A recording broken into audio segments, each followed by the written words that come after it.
What's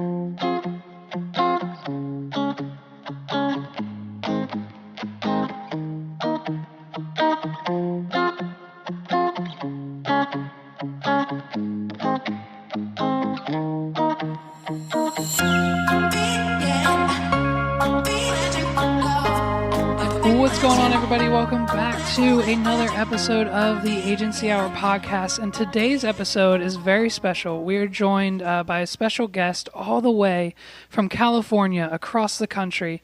We have Kevin Koskella, and he is here today to talk about his business, entrepreneurs, how he helps other entrepreneurs in his industry, and just all things business and himself. I'm also joined, as most of you already know, my name is Levi. I'm the host, and I'm also here with Emily Bear. Hi. And Kevin, how's it going, man? Hey guys, thanks for that introduction, Levi. Yeah, it's going well, and thanks for having me on. Yeah, absolutely. So why don't you go ahead and introduce yourself, tell the people what you're about, what you're doing, and what's going on in the world. Sure. So since you guys talk about business and marketing and all kinds of topics around that, I think I'll stick with sort of that angle of my story, so it'll be relevant to what we're talking about. I actually started out my business career, I would say back at 8 years old, because I was a competitive swimmer, and I started doing that at 8 years old. And it just became my absolute passion. And I did that for a really long time, all the way through school. I was competing in swimming. And then I got done with school and I was like, I don't know what to do with myself. And I ended up working in the corporate world for a few years and didn't enjoy that at all. And I always wanted to start my own business, but I didn't know what it was going to be. But I had all this background in swimming and fitness. And I was like, I got to do something with that. That would be fun. So I got laid off and I was like, what could I do that would be fun, that I would actually enjoy? Like, I didn't enjoy the cubicle work and having a boss that has a boss and like all this structure, this bureaucracy structure. Right. And so, anyway, I decided to start doing some personal training and swim lessons. And obviously there wasn't like a ton of money in that, but it was something that I started really enjoying. And then I took that idea of just swimming and fitness, and I brought it online. So I started two websites. One was a personal training site, and the other was a swimming, just basically swimming site. And I ended up kind of like, at some point, I realized I had a niche in the whole swim lesson thing. I was teaching adults swimming, and a lot of them were training for triathlons, like swim, bike, run races. Right. Oh, cool. And yeah, so I called my site TrySwimCoach.com, and it started with just an ebook, kind of like a PDF file with some tips and workouts and things like that. And then that turned into an ebook, and then that eventually turned into a DVD, and then that turned into a membership website. So now it's still there. I still run it, and it's people join and they get all of our, like all the videos and everything they need to train for a swim for a triathlon. So that really was my start in this whole thing of online business. And then along the way, I was not trained in programming. I was not trained in design. So I had to learn some of that stuff. But what I realized is that it really wasn't my forte, and it wasn't something I wanted to keep pursuing. Like, I didn't want to be a designer. I didn't want to be a programmer. So I had to hire people for TrySwimCoach, and I was able to do that successfully and build teams and create partnerships where I was utilizing their skills and helping build my business. And so that led me to want to start a business of my own where I help other people do the same things as what I did. So I ended up I thought of an idea to start an agency. And as I went down that path a little bit, I realized that was a little too much, a little more than I wanted to do. So I narrowed it down to those two areas that I kind of struggle with, which was the design and the programming aspect. And I know that gets in the way for a lot of entrepreneurs. Like they get stuck in the mud with all this stuff, and they just feel like, oh, I can't move forward until I finish this page or whatever it is. And then they're there for a week, and it's like super frustrating. So that was where I started Work Hero, which it's a subscription service. So you can submit as many tasks as you want to us. It's unlimited tasks having to do with WordPress. and also design, graphic design. So that's where we are today. I launched it about a year ago, and we're just moving along. That's awesome, and it's very it's funny that you say your two weakest points in starting the business was design and development, because Emily is actually our lead designer, and I'm one of the developers at our company. Yeah. So it's kind of we have the whole gambit here. So one thing that I would love to clarify a little bit more is whenever you say tasks regarding design and WordPress, if I were your client, could I come to you with, the task that, hey, I want to add a new marketing landing page about X? Would you create that content and create the entire page, or how much of that would you control and produce for the client? Yeah, that's a great question. So we don't do any of the content, so they have to come with the content, but we'll help set up the page, whatever they need in terms of setting up that page. And we can work with WordPress, and then we also work with all the plugins like Lead Pages and Optimize Press and that kind of thing. But we look at tasks as something that can be done in maybe an hour or less. Right. And that's kind of vague, because you may think as a customer, like, well, what is this an hour or is this? But we try to clarify that right up front. So it's if you had a like that kind of thing, like I want to build this page. Well, that's kind of general. So we'll have you break it down, just like what exactly needs to be done and what exactly do you want. And we ask questions like what is your style preference and things like that, so that we can get a really solid understanding and be able to do it in quickly, because we want to get everything done, like completed within 1 to 3 days. That's kind of what we say. We don't promise anything. We don't say it'll definitely be done within 3 days, but that's ultimately how we want to work. Have you ever had a client or somebody, so they've signed up for your Work Hero monthly subscription service? Have you ever had anyone try to take advantage of that, like kind of give you like a task too big or something that you knew wasn't more than the monthly fee that they're paying for? Earlier on we had, I think that's really only happened one time, and it was definitely a project, and one of our customers gave us this project, and there was a couple of problems, and they were really basically our fault for not being clear. He expected that we could design this page in Optimize Press within, I think it was 4 days. I think he was like, it was like Monday, and it was like, oh, I need this by Friday. And we went ahead with it without really, doing a lot of clarification.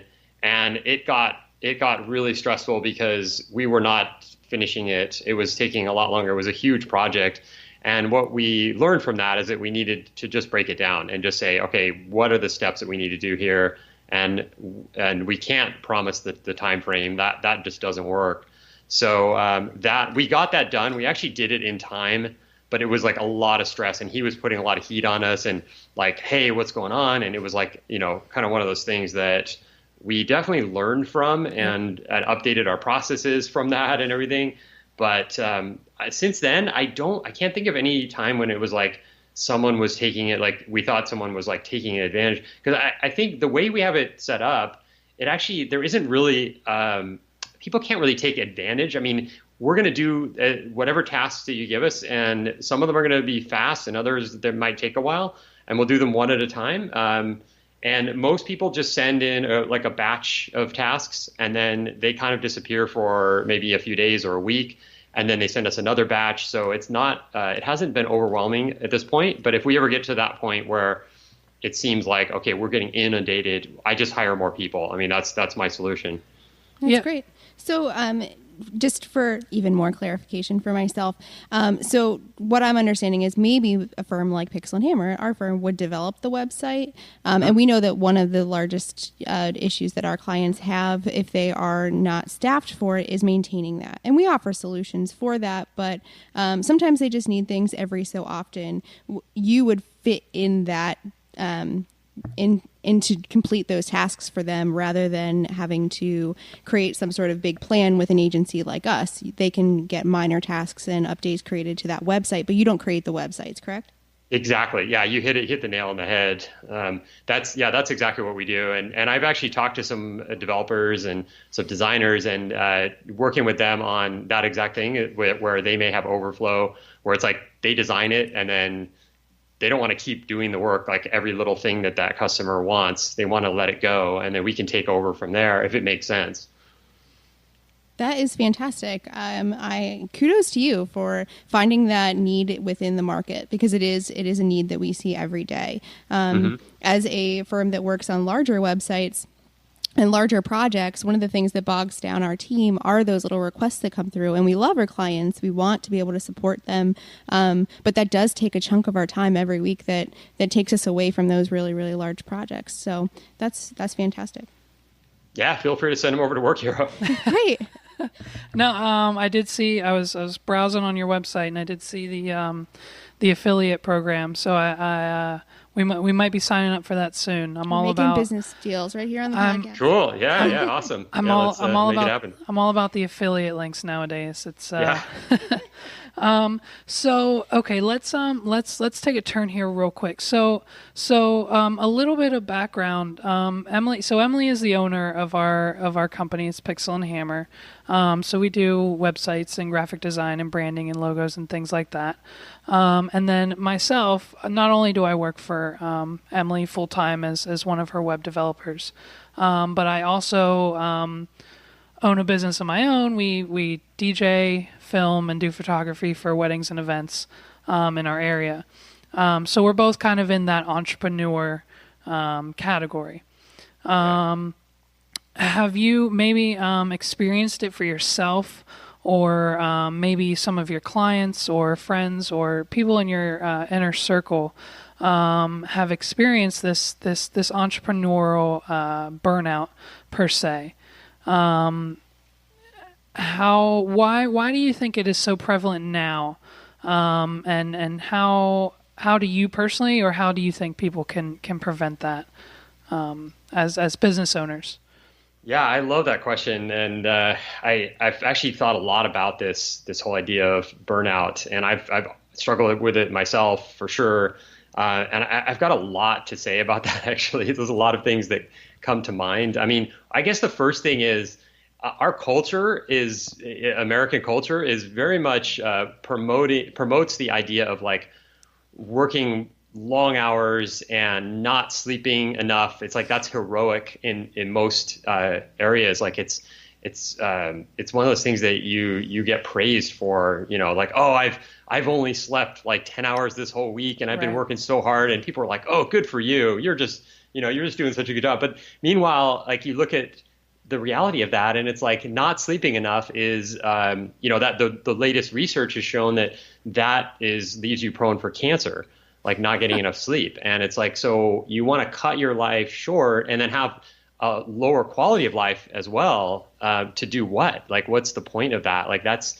where I start with is like, you got to question why you're doing it. And then it's like, okay, so, I think one of your questions was something about like, what makes you get out of bed? And that's where this comes in is like, what's your why? I mean, I know it's kind of it's over talked about, like, what's your passion and all that, but what is the driving thing that's getting you going? And are you really actually, is the reason that you're working, is it because you're actually really excited about this thing? Or is it that you just want to fill up this time with work because it makes you feel good, or it looks good to everyone around you, and that kind of thing. So there's those things. But as far as like how I've done the prevention of that, or sort of trying to avoid the burnout, is focusing on one thing. I'm not very good at that because I have ADD and I kind of get myself involved with other things. It sounds like you guys have that little bit of that yourselves.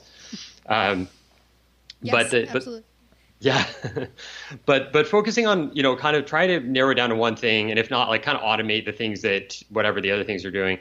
And then I know one of your podcasts, you talked about vacations and, how a lot of people just don't take vacations or whatever. I think there's definitely a time and a place for vacations, but even just breaking it down to your day-to-day life.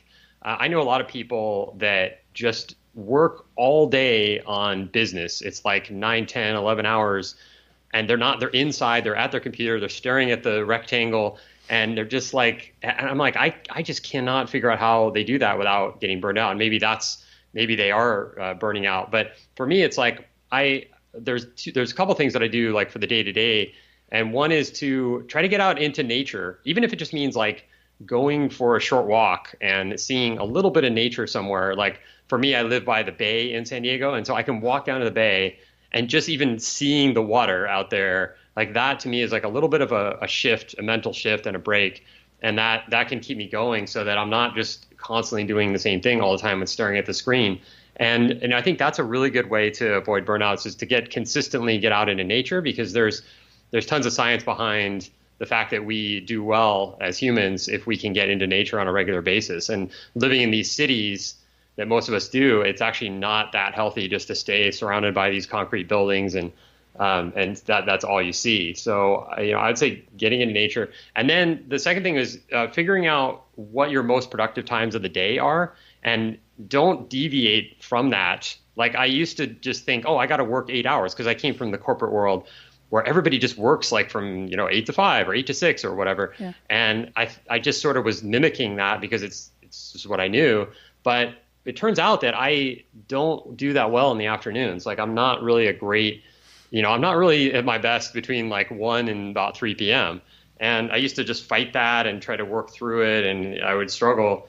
But what I realized is that I can get a lot more done if I focus on, just for me, it's morning. Morning is my good, like solid, productive time. And I can just focus on that, and then take that break in the middle of the day, go for a walk, do a workout, eat lunch, whatever it is, and then come back 3:30, something like that. And then I'm feeling much better, refreshed, and I can tackle like 2-3 more hours of work, and it works out much better. So. I couldn't agree more. I think that I love the nature tip. I love that, and it's something that I personally don't do. I'm just I'm an indoors kind of guy. So it's when I'm here, I'm at the computer. When I'm home, I'm at the computer in front of the TV. And I think that just might be my key. I think maybe we'll start with that. See some exercise in my future, maybe. I can agree with that. I think that I fell victim to that, that whole, like you said, the heroism of working so hard, working 14-hour days and not sleeping so that I can get my projects done and show off my great work. But at the end of the day, I'm not giving my body enough rest. So what we've done here at our culture is today, Levi and I are the only two in the office. There's a couple on vacation. There's some working at home, and we allow people to have that personal time. And I think that helps stop, at least from an employee standpoint. They're not building resentment for their schedule that they have here and the deadlines that they have here, because we're giving them that freedom to make those choices and to have that downtime. And I think that's super important. But now also, I give myself a lot more freedom to take time off. And I find that my work is of much higher quality, and I have the brain power to push through, a big project, working less hours. So I would say a year ago, I was working on average 12 hours a day. And now I am at about 9.5. So I'm getting there. There. Yeah, but I feel a lot better every day. That's awesome. Yeah, no, that's great. And you mentioned exercise too. Like that's another thing, is like, I just do something every day, and it doesn't matter if it's some tiny little thing like, I went for a 10-minute walk. Like that's, to me, it's like I did something. And that's really, I think the key is, it doesn't have to be like, I spent an hour in the gym and blah, blah, blah. But, and maybe you do that sometimes, but it's, I think just moving and getting out and doing something active is important to keep yourself alert and, physically healthy. And, I've had some issues from sitting too much, and it's like I'm doing more standing desks now, and I'm making sure that I'm getting those walks in like on a regular basis. And I think that's helped a lot. Yeah, I've actually been researching exercise ball chairs right now. I think that's our next step.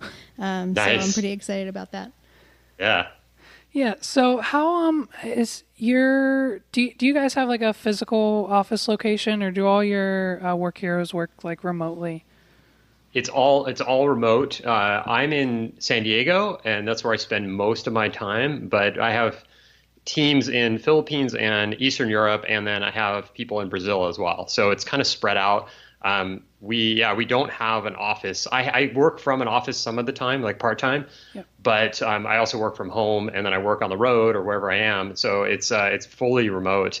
And that's really, really good. And I wouldn't have it any other way. But of course, it also comes with challenges.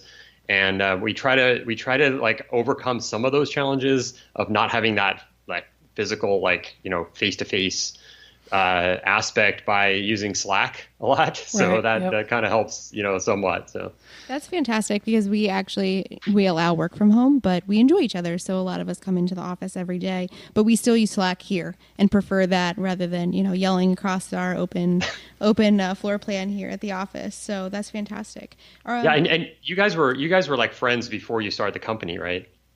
Some of us were, yeah. So Yeah. Yeah. I think that's awesome because I just think that, when you're spending all that time working, it's like, it's really nice to be friends with the people that you're working with. It helps so much. Yeah, for sure. And I think there's at least an hour, maybe a little bit more than that every day where we're like, checking out the latest, YouTube video or some GIF or joking around about something inside the office that's not work related. And I think that's our in-office escape. Right. That kind of, and by 1, 2, 3 o'clock, most of us need it. And it's pretty necessary just to kind of keep the day sane. Because if that phone rings one more time, it's like, ah. So how do you nurture a culture in an entirely remote team? Yeah, so we start with Slack and trying to use a lot of Slack. Like, I guess there's a few things there. One is that we set out, like, at the beginning. I have a partner, and he's actually in Brazil, and we set out at the beginning with this idea that the concept of culture is it's kind of one of those things where I think a lot of people hear that word and they're like, oh God, culture, like, what is that? Like, we just need to get the work done. But we took it really seriously, and we're like, we kind of have to have some kind of culture. We have to, like, put this in at the beginning. And so we wrote a lot down right at the beginning. Before we even did anything, we started creating documents that outlined our company culture, what we wanted, what we expected, and what we wanted. And it's a lot of it has to do with freedom. A lot of it is like, we want to allow people the freedom to work whenever they want, and to be able to make suggestions. Like, we don't want this top-down hierarchy like every corporation has. Like, it doesn't work. It didn't work for me, and I know, there's so many other ways to run a business. So we set out that outline right at the beginning and try to keep reinforcing that as much as possible. And so from a day-to-day perspective, it's stuff like, adding things on Slack that have nothing to do with work, and, making sure that people feel like they are part of a team. So, like, anything from recognizing birthdays to just posting like a nice picture. Like, I came across a picture. I have a guy that's in Albania, and I came across a picture of this beautiful mountainside in Albania, and I just posted it, and I tagged him, and it was like, just a little recognition, stuff like that, where it just kind of, even though we're not face to face, it sort of still feels like a team. And we call them heroes. We're work heroes, so everybody's a hero on the team, and we don't really have titles. I'm not like against titles, but it's just one of those things that just sort of, we can call ourselves whatever we want. Whatever, if it makes sense to have a title, then great. But if not, it doesn't really matter. Yeah. So how do you, is there a language barrier, with having, your heroes in all those different countries? I mean, I think all the ones you mentioned or at least most of them are prominently English speaking. Yeah, no, when I am hiring people, that's one of the requirements we have, is to be fluent in English. So I started with the Philippines because that's where I'm used to hiring people. I've hired a number of people from the Philippines over the years, and it's not like it's an automatic there. I mean, in the Philippines, English is very prevalent, but there are plenty of people that either don't speak much English or just do not have a good grasp of English. So those people I just wouldn't hire. Like, there's no skill set in the world that would allow me to bring them on, because when a customer comes into our site, they are actually assigned a hero. So they're working one-on-one with that team member. So it's very important that their English is excellent. Brazil actually has a very low level of English fluency. That was a little bit more like lucky on my part. I wasn't seeking people out from Brazil, but I started my partner's there, and then he had somebody that was a really great designer who's there, and they know English. So that was just kind of luck of the draw. But yeah, otherwise, and Eastern Europe has some of the best English in the world. I mean, it's amazing. Like these guys speak like Americans pretty much. So do you have clients in all of those different countries, or is your client base mainly here in the States? It's spread out a little bit, but it's mostly in the States. I have one, I think, one in Europe, and I have another one that's a digital nomad. So I don't, he's bouncing around the planet. Right. So, but it is mostly U.S. based so far. So then, what is a maybe you can just give me a couple industries. Obviously, we don't need any names, but like, what is your client base like? Yeah, no, that's great. So actually, small digital agencies that's some of our main customers. So I started out with thinking that people that were doing things like what I did with my swimming site would be a perfect customer, but it hasn't really worked out that way. It's more on the side of people that have agencies that have ongoing work. That's the key, is ongoing work, because a lot of people that have come in and done our free 7-day trial, they have like a couple of tasks and we do them and they're like, great, thank you. Don't need any more. And it's like, they're like, and I asked them, oh, would you like to sign up? No, because we probably won't have anything else for another month. Right. So that's not really an ideal, but we have these agencies that are like, they're super busy. They have their own stuff. They have client work. And they're constantly sending us tasks. So that's like really the kind of the sweet spot. And obviously the larger agencies, probably not our best, because they've usually got that stuff handled, taken care of some other way. But the smaller to medium size, that seems to be the sweet spot. So we are your perfect target market. Yes, exactly. That's great.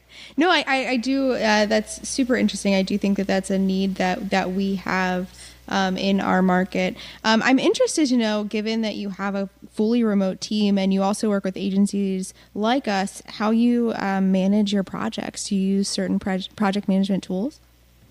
Yeah, I just actually did a presentation on kind of automating and saving time in your business yesterday. And we have quite a few tools that we use. I'm kind of a minimalist, but then I look at all the tools you use and I'm like, I guess I'm not exactly with everything we have going on. But for internally, for handling like our own tasks, like growing the business, we use Trello. And we use Zapier to connect everything up. And I don't know if you guys use Zapier, but... Yeah, I don't think we don't use it, and I've heard of it, so I know it's okay. It's basically just an if-else software, right? So if you do something here, do this on here, kind of thing. Yeah, and it's super easy. You don't have to be technical to set it up. It's just you can connect everything easily. And so we use Trello, and then we have a system. So for the customers, when they sign up, they go into this portal system. It's called Rike. WRIKE, and that's where they can fill out the form to say, this is what our business is, and these are the tasks that we have, and then they can track, and we can also track all the tasks that are going on, and we can see who it's assigned to, and when it was assigned, and what the progress is, and so that's where we handle like all the customer stuff is in that Rike system, and that's connected to everything, so we can see it'll give us updates in Slack. And so we know what's going on. And then we use MailChimp for emails. So we have some automated emails with MailChimp.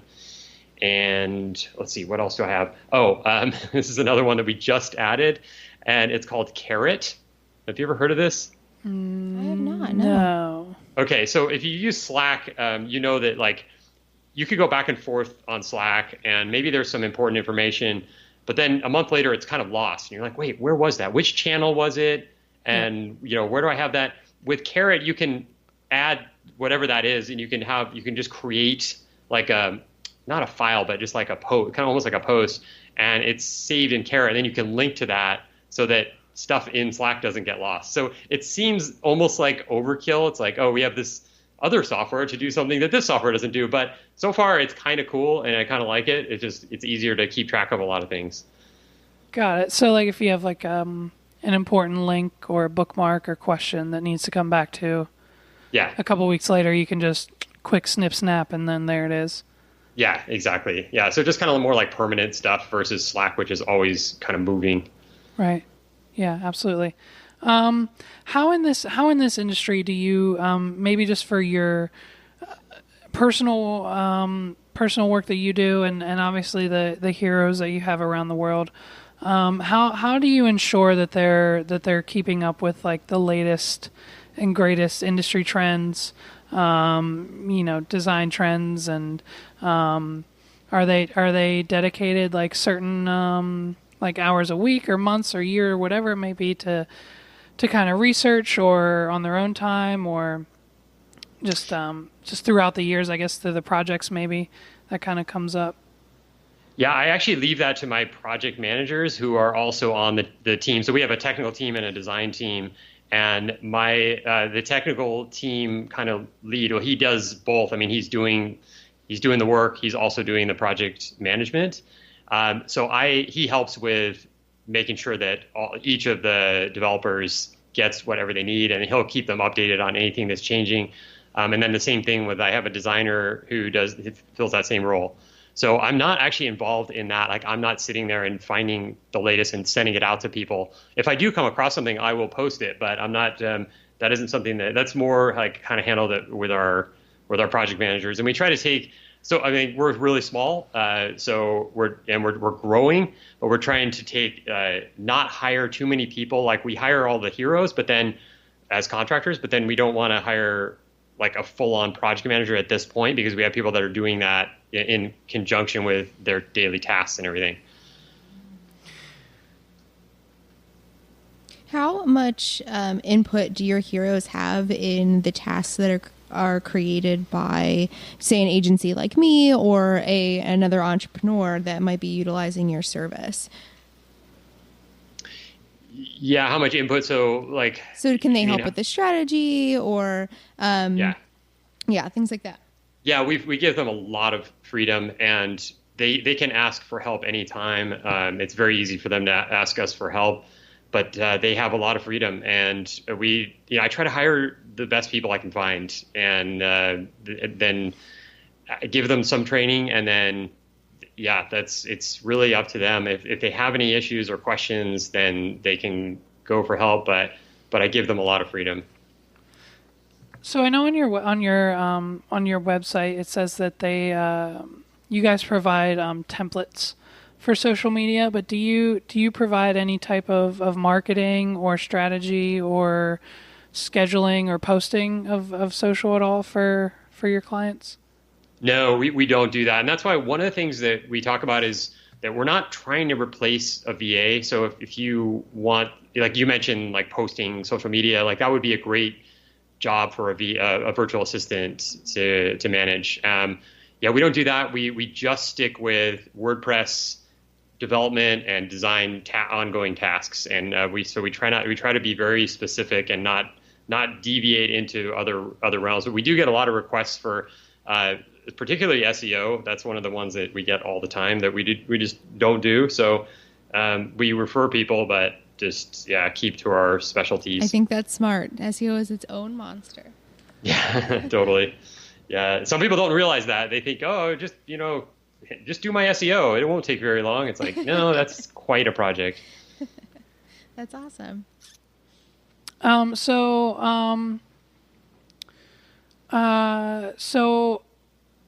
as an entrepreneur, I mean, you've been doing the swimming and the Try Swim Coach and those websites, and as well as Work Hero. So what fundamentally drives you in the work you do? So like a lot of entrepreneurs, like they chase, like they want success and recognition, and those are kind of like loosely defined. So like for you, what is your underlying motivation that gets you, out of bed? Yeah, that's a great question. A couple of things that motivate me.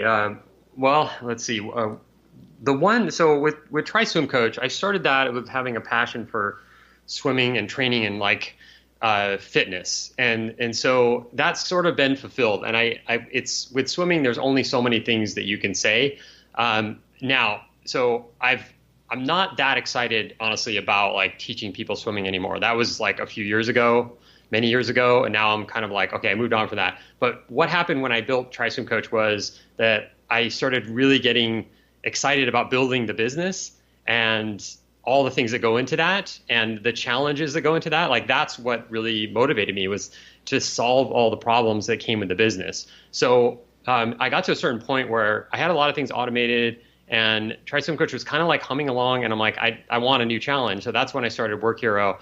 And what really actually motivates me is I know that every day I'm going to be solving problems and like solving issues, and that is really fun. Like that's what I like. I like to be involved and like that, and then just being like, I feel like having this business gets me in touch with so many really interesting and really interesting people that are doing exciting things, like you guys. Like we wouldn't be talking if I didn't have Work Hero, and I feel like just having this business and growing it sort of forces me out of my comfort zone, and then it forces me to make so many more connections than I otherwise would. And I really like that. And then on a little bit deeper level with the fitness stuff, like I'm really passionate about being healthy and living a really just a really like healthy and fit and happy life. And I think that's something that I could see down the road teaching. Like I'm actually, one of the things I'm doing, I haven't been really consistent at, but I'm studying to become a health coach. And so that's something that I want to do sometime in the future when I'm not, running these businesses. But yeah, that's really it. And I see the long-term potential of Work Hero and Try Swim Coach. And I see a lot of freedom in my future. So that's another thing that motivates me, is like, I'm building businesses that can kind of run themselves eventually. Like right now I'm working really hard on Work Hero, but the idea of it is I'm not going to be involved in the business very much, a year from now, 2 years from now. And it should be able to just kind of grow and run on its own, because we're building the systems that will allow that. So do you, so with that freedom, a little bit off the wall question, one of the latest, I don't know if it's a trend, but a couple local guys I know who are doing it, and I might potentially start doing it next year for myself, and there's a couple bigger guys that do it as well. But do you foresee like a Kevin K daily vlog on YouTube happening to kind of help promote this work and show what you do and be like the front face of the business a little bit? You mean for as far as Work Hero goes? Yeah, or I mean or the swim coach generally, or just in general, yeah. Yeah, that's an interesting question. I've enjoyed the time I've had being behind the computer and not doing a whole lot of like being the face of the business. I started Try Swim Coach and I was the Try Swim Coach, so I sort of am the face, but I'm not like out there doing a lot of videos with me. So it's something that I have been thinking about a lot, but I can't tell you that I'm going to do that in the near future. It's probably, like maybe sometime next year I might start something like that. I think that makes sense. If I get into the health coaching a little more, that might make more sense. But yeah, I've been, I'm sort of more on the introverted side, and I kind of feel like I don't want to be the face and have all the attention directed at me. So I've sort of held back on that. Right. Yeah. No. That's I think that's one of the biggest. That's one of the biggest workarounds for that. It's like you have this company, and there's so much more behind it than just you. So that's the videos right. at that point won't really. Sometimes they make sense, and sometimes they do. Yeah. Exactly. So one final question, and I think we'll wrap this up. What is your and this is just off the wall, what is your favorite swimming event? Do you mean to watch or to participate in? But I mean, to watch works too. Either way. Since I don't compete at all anymore, an event for me would be to do an open water swim. And I live here in San Diego by the ocean, and I actually, to be honest, don't get to the ocean all that often.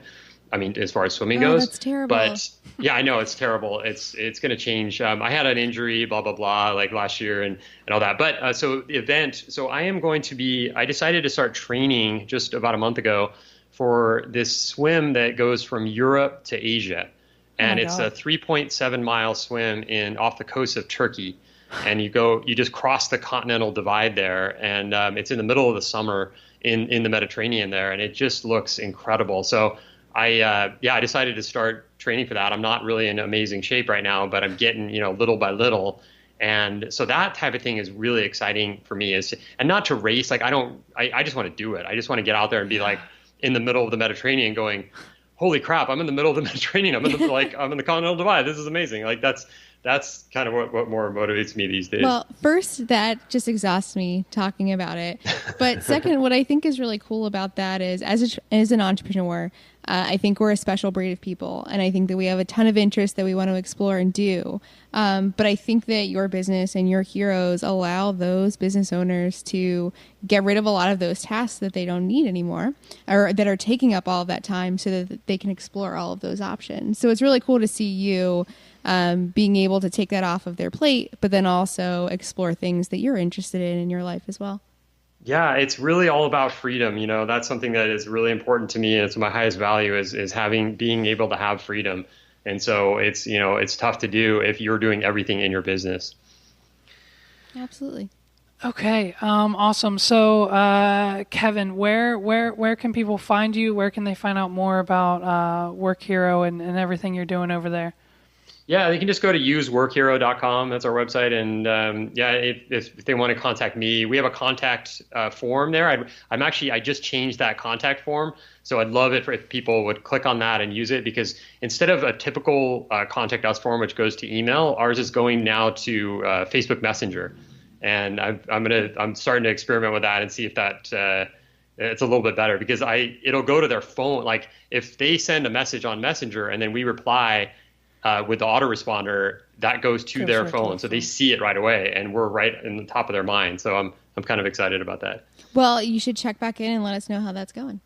Yeah, for sure. Yeah. I think I already had a guy test it yesterday, and it was like, it's just cool to see it on like his phone just pop up. And like, yeah, that's what we want to, that's where we want to be. Also, Kevin, I think I see snow outside of our window right now. So do me a favor and go to the beach today.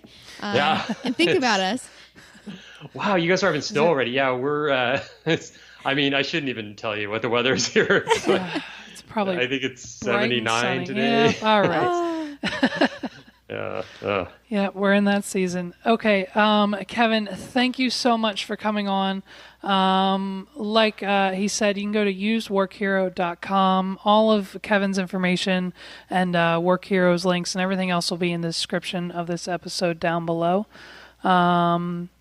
My name is Levi. Thank you guys so much for listening to another podcast episode of the Agency Hour podcast. Emily, say goodbye to the people. Goodbye, and thank you, Kevin. Kevin. Thanks to both of you, Levi and Emily. That was really fun, and I really enjoyed being on.